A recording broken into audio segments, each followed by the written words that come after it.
Compañeras y compañeros, muy buenos días.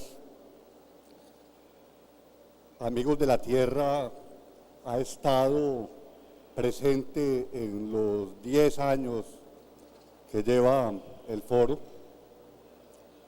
Probablemente estos ambientalistas que llegaron acá hace 10 años fueron vistos como seres extraños. Su discurso era un discurso bastante distante del discurso central del foro. Sin embargo, hoy las condiciones ambientales, socioambientales, socioecológicas del planeta hacen que los asuntos ambientales estén en el corazón de nuestros debates. Hace 10 años no teníamos en la región los gobiernos de izquierda o los gobiernos progresistas, como los califican hoy algunos analistas.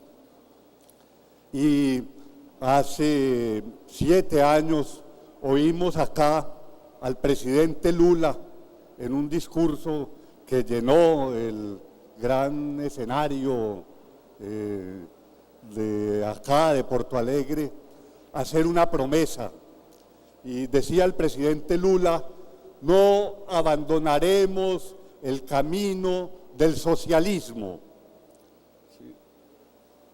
Sin embargo, sé que ese camino es un camino difícil y probablemente en estos últimos 7 años se hayan sembrado muchas dudas sobre si ese es el camino que se ha transitado. Creo que eso constituye uno de los dilemas ambientales hoy. ¿Es posible o será posible que gobiernos con este cariz de gobiernos progresistas asuman la agenda ambientalista?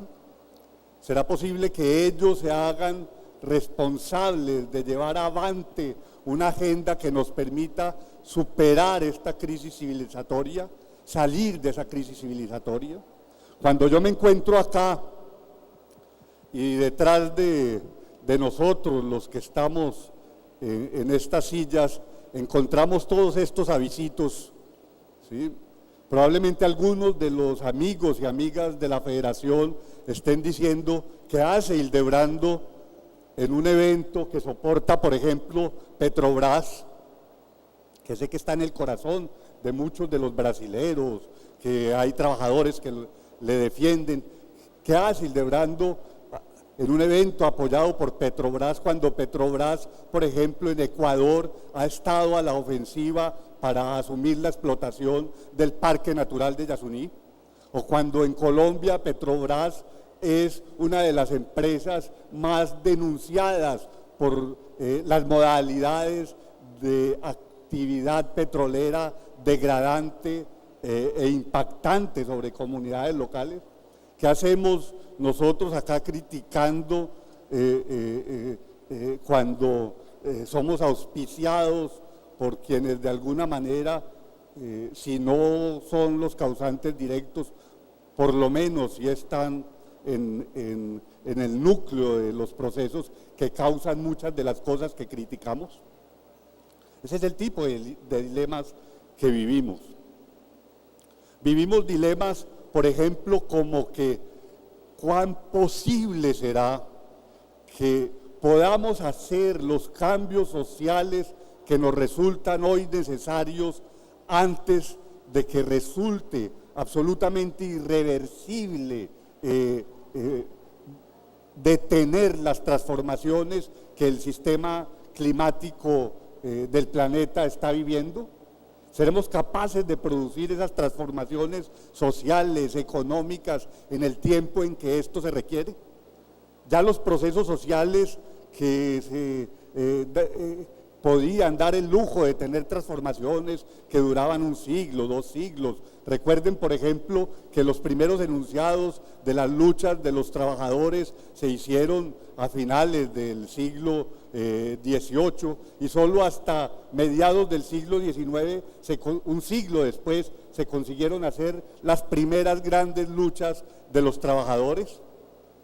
O sea, tendremos nosotros que hoy tomamos conciencia de la problemática socioambiental del planeta el tiempo suficiente para hacer y provocar las transformaciones que es necesario dar. ¿Cuán rápido debemos actuar? ¿Cuál es la velocidad que pueden tener esos cambios? Yo creo que es ahí donde asuntos, por ejemplo, como las incapacidades de que los gobiernos encaminen decisiones como las que debieron encaminar en Copenhague, nos dejan muchas incertidumbres. Estos cambios sociales pueden no ocurrir tan rápido como los cambios geológicos hoy. Los tiempos geológicos ya en estos momentos no tienen la misma lentitud que tuvieron antes. Es probable incluso que Uribe, el presidente de mi país, se haga reelegir tantas veces que primero desaparezcan los glaciares y después abandone él el poder en Colombia. Puede durar más Uribe que los glaciares de mi país. Entonces estamos ante encrucijadas de ese tamaño. Estamos ante encrucijadas, por ejemplo, como que si bien el capital está penetrando todos los resquicios de la vida, haciendo que hasta el último átomo se incorpore en los procesos de acumulación de capital. Frente a eso, ¿podremos nosotros actuar con la suficiente rapidez para sacralizar hasta el último átomo, para darle un valor sagrado al último átomo? O sea, miren, por ejemplo, cómo las nanotecnologías van avanzando a unas velocidades tales que no nos dan tiempo para pensar y para actuar en función de resacralizar la naturaleza. Entonces tenemos dilemas que son bastante profundos. El ambientalismo que se ha estado construyendo en estos últimos 10 años marca una diferencia respecto a las luchas ambientales que le precedieron.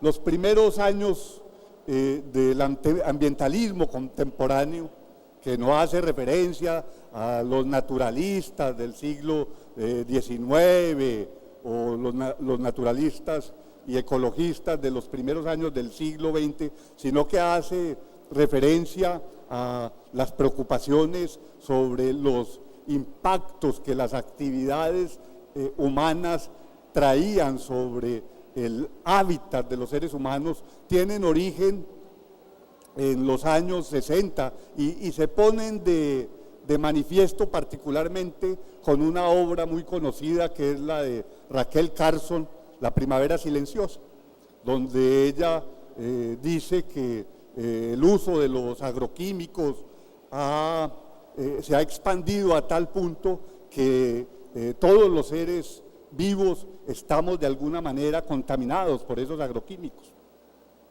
Y muestra cómo la desaparición de los insectos durante la primavera hace que la primavera sea silenciosa.